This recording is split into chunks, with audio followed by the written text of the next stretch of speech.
Alhamdulillah, alhamdulillahilladzi hadana li hadza wa ma kunna linahtadiya laula an hadanallah. Asyhadu an la ilaha illallah wa la syarika lah wa asyhadu anna Muhammadan abduhu wa rasuluhu amma ba'd. Fa ya ibadallah, usikum wa nafsi wa iya bintaqallah faqad fasal muttaqun. A'udzubillahi minasyaitonir rajim.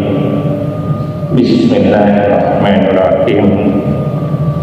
Ya ayyuhan nasu ubudu rabbakum allazi khalaqakum walladzina min qablikum la'allakum tattaqun.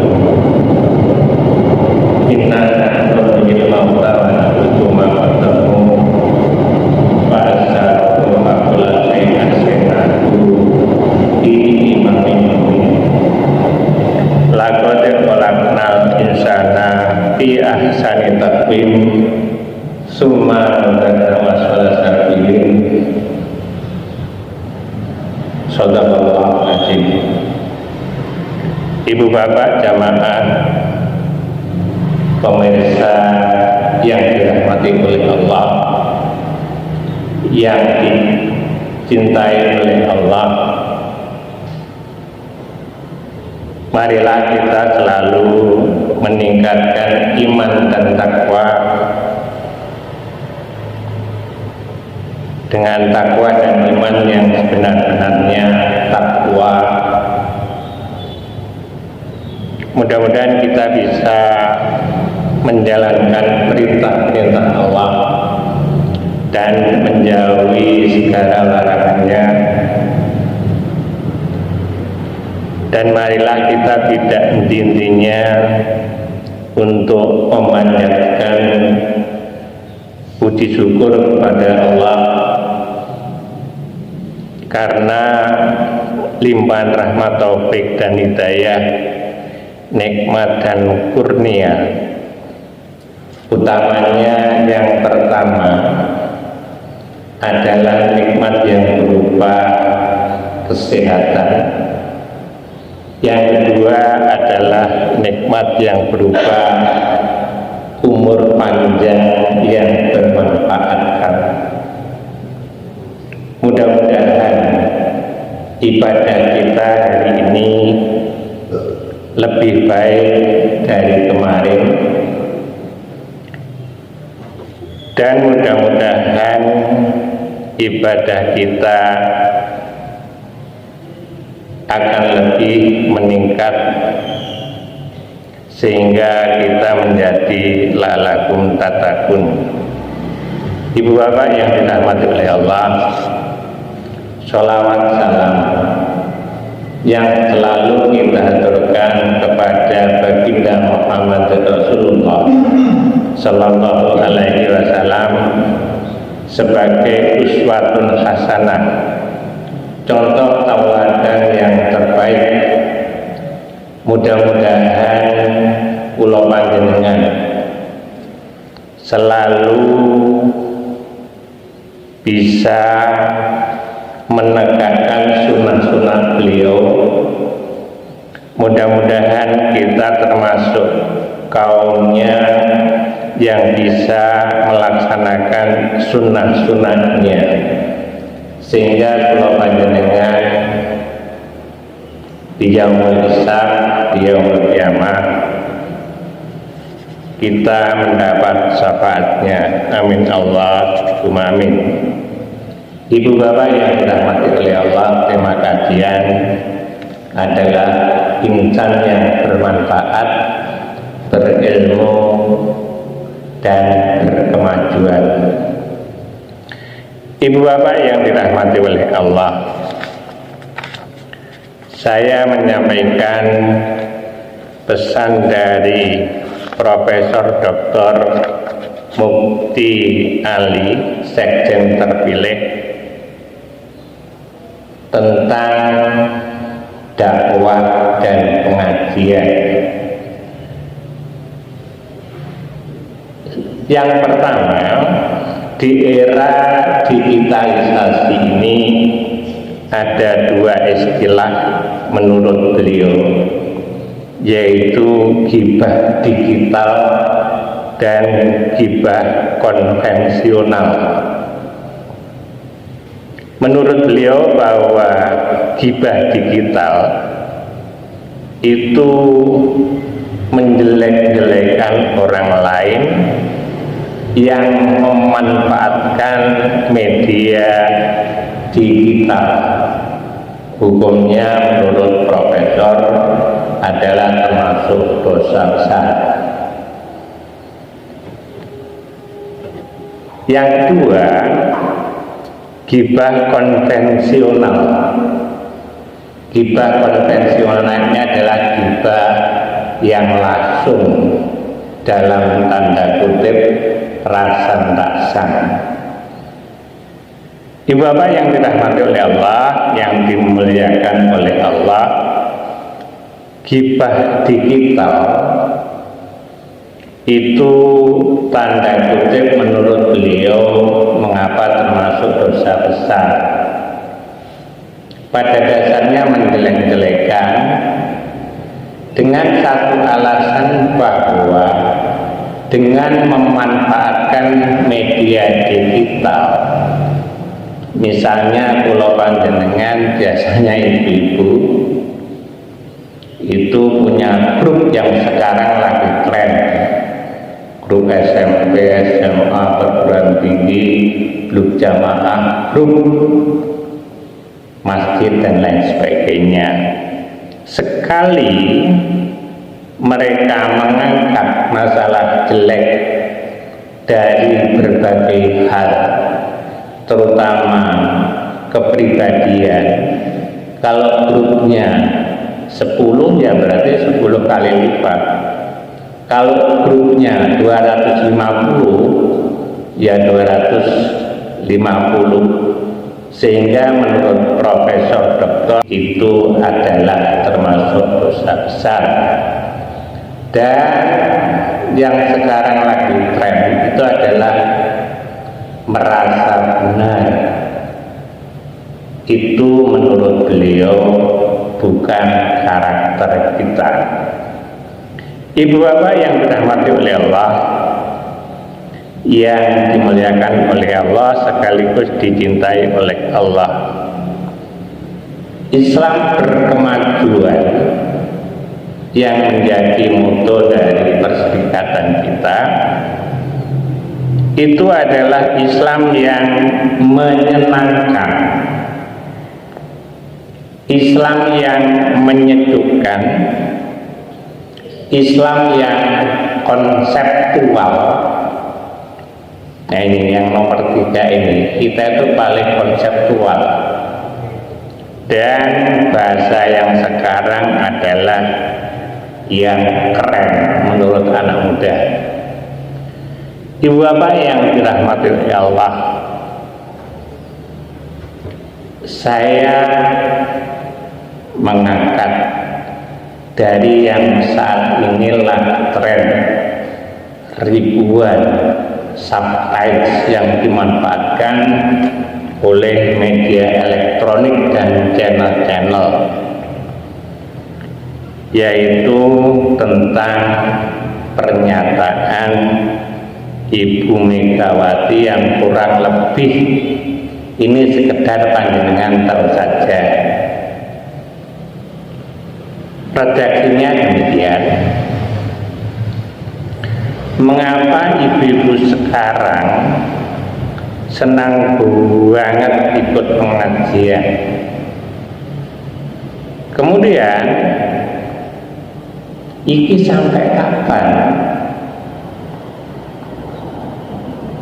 Nah, yang ketiga ini rodok sangat dosa tulung aku ini. Anaknya harus dikapakno. Ini sedang tren dan ini subhanallah sangat mendulang subscribe yang luar biasa, tapi saya tidak memanfaatkan channel ini. Ibu bapak yang dirahmati oleh Allah, beberapa tanggapan dari mulai ibu-ibu, bahasa Jakartanya emak-emak, sampai dengan ustadz dan ustazah, tokoh dan para pakar berkesimpulan kok kurang pas.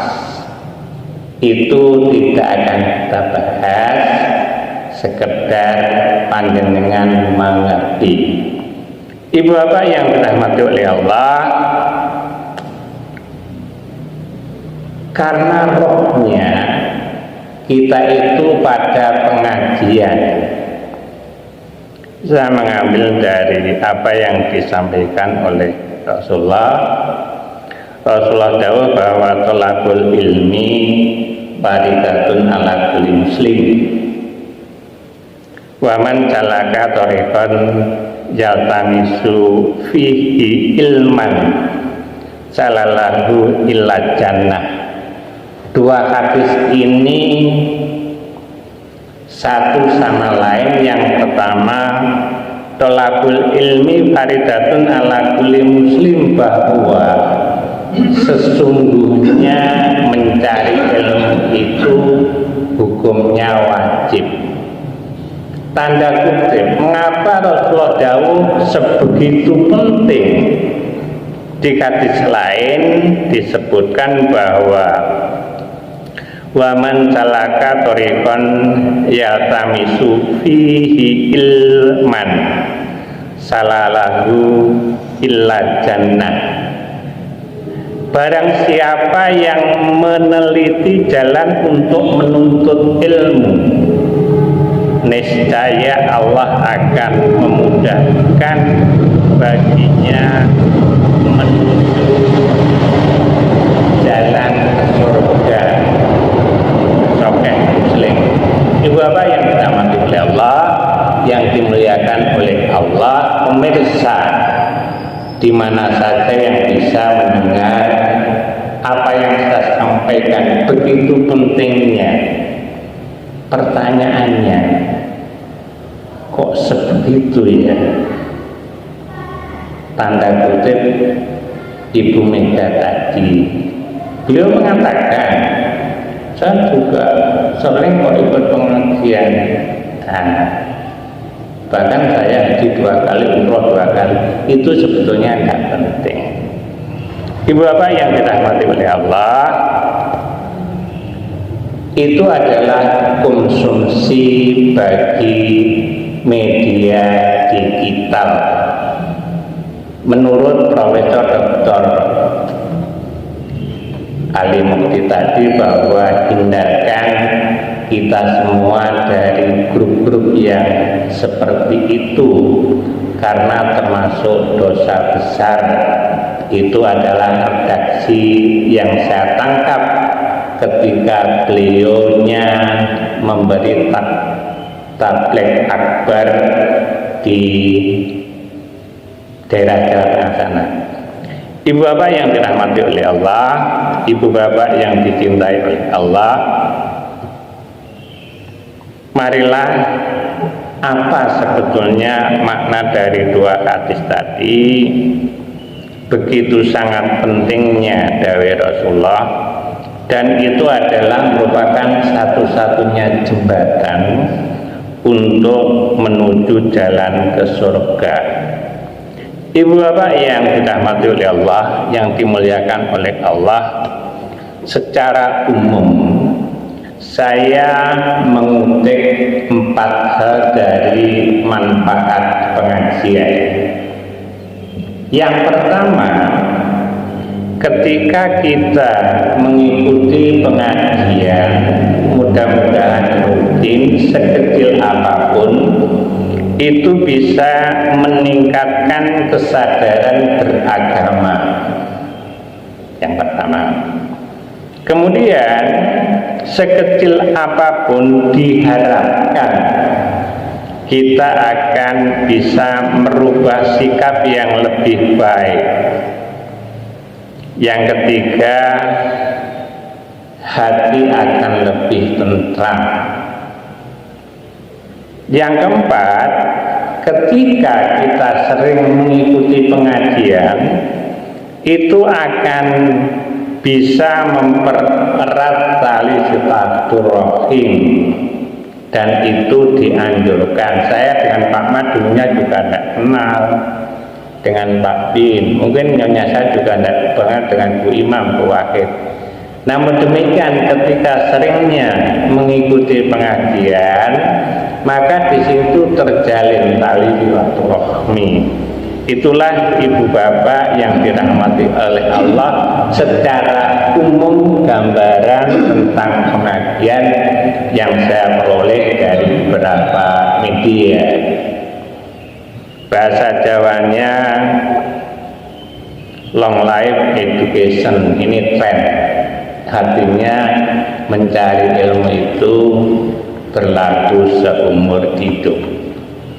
Ibu bapak yang dirahmati oleh Allah, tolakul ilmi faridatun ala kulli muslim, wajib hukumnya. Mengapa tanda kutip? Yang pertama, saya akan menguraikan dari 4 hal tadi. Ketika kita sering mengikuti pengajian, semakin sering, maka yang pertama bisa meningkatkan kesadaran beragama. Artinya, setelah ikut pengajian diharapkan para jamaah dapat menambahkan ilmu tentang agama.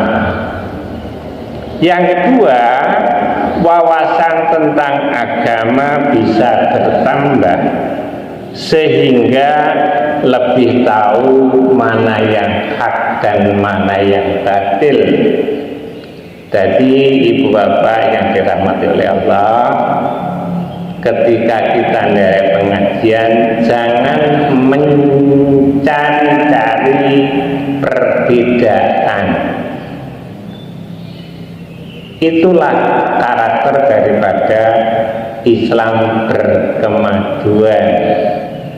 Dawuhipun piantun Jawa, utamanya Tulungagung, pagi itu semakin tua dan semakin merunduk. Pak Mat lebih tahu ya, karena orang Tulungagung, Pak Bin juga demikian. Ternyata Pak Imam ini piantun Gresik, saya juga kaget. Bahasanya Surabaya ini rasa kental, termasuk saya dan nyonya saya. Ibu bapak yang dirahmati oleh Allah, itulah uraian yang pertama. Kemudian merubah sikap menjadi lebih baik ketika kita mengikuti pengajian. Artinya bahwa setelah mengikuti pengajian, ada perubahan sikap yang menjadi lebih baik. Dari tutur kata lebih lembut, dari sikap lebih menghargai perasaan orang lain. Ibu bapak yang dirahmati oleh Allah, kemudian lebih tentram. Apa iya? Maksudnya lebih tentram setelah ikut pengajian, akan ada ketenangan batin.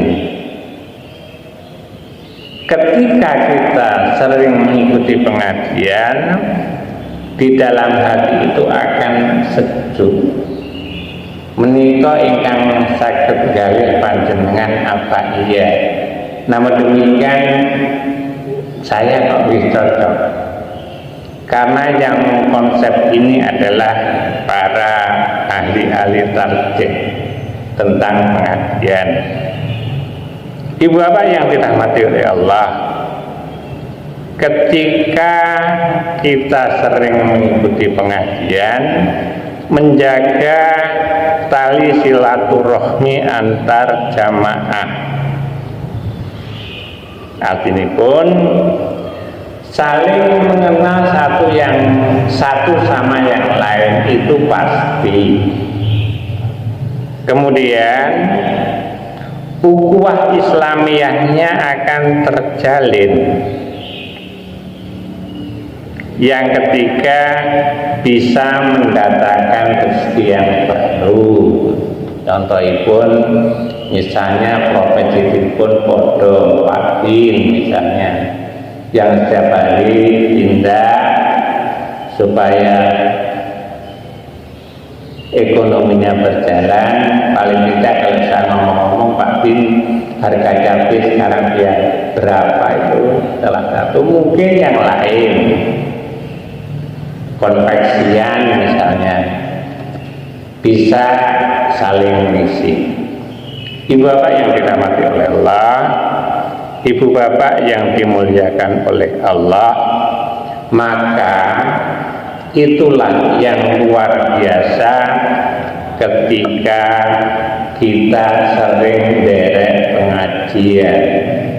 Karena ketika kita sering mengikuti pengajian, maka 4 hal itu akan terpenuhi.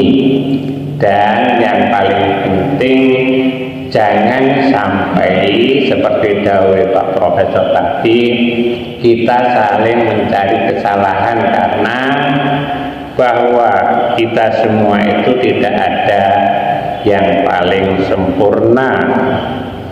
Ibu bapak yang dirahmati oleh Allah, saya lanjutkan, saya tambah 5 menit.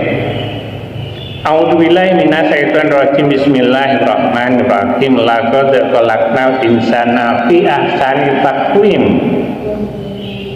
Sesungguhnya telah kami ciptakan manusia dalam bentuk yang sebaik-baiknya.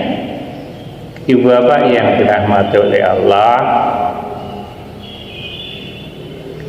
saya mengambil dari tafsir Al-Misbah ketika ada kata laqad, lam dan qad. Menurut Profesor, lam itu bahwa sumpah, qad Allah, artinya Allah sampai bersumpah bahwa manusia itu diciptakan oleh Allah dalam bentuk yang paling sempurna, dalam bentuk yang paling mulia, dalam bentuk yang paling baik dibanding dengan makhluk-makhluk yang lain. Ibu bapak yang dirahmati oleh Allah, saya tambah sedikit. Laqad khalaqnal insana fi ahsani taqwim. Sesungguhnya kami menciptakan manusia dalam bentuk yang paling sempurna. Tafsir yang pertama, Allah menciptakan manusia dalam tubuh yang tegak, sehingga tubuh yang tegak dapat memakan makanan untuk mengambil dengan tangan. Maksudnya tidak seperti binatang. Ibu bapak yang dirahmati oleh Allah, tafsir yang kedua, Allah menciptakan manusia dengan kemampuan memahami, mengatur, dan membicarakan. Ibu bapak yang dirahmati oleh Allah, kemudian di situ bahwa manusia diciptakan oleh Allah sebagai khalifah di muka bumi. Sebagai khalifah di muka bumi ini memang oleh Allah dikehendaki ketika Allah mau menciptakan manusia, bahwa malaikat itu sempat berprotes, mengapa harus diciptakan manusia ya Allah, sedangkan manusia itu nanti tukang rusak. Namun demikian Allah, saya lebih tahu dari kamu para malaikat. Ibu bapak yang dirahmati oleh Allah, saya menggarisbawahi sebagai yang dikehendaki. Menurut kamus bahasa, bahwa sebagai yang dikehendaki ini bahwa Allah sangat menghendaki kehadiran al-insan di muka bumi sebagai khalifah untuk mengelola bumi dan isinya, yang paling sempurna karena manusia dibekali oleh akal sehingga sangat cerdas.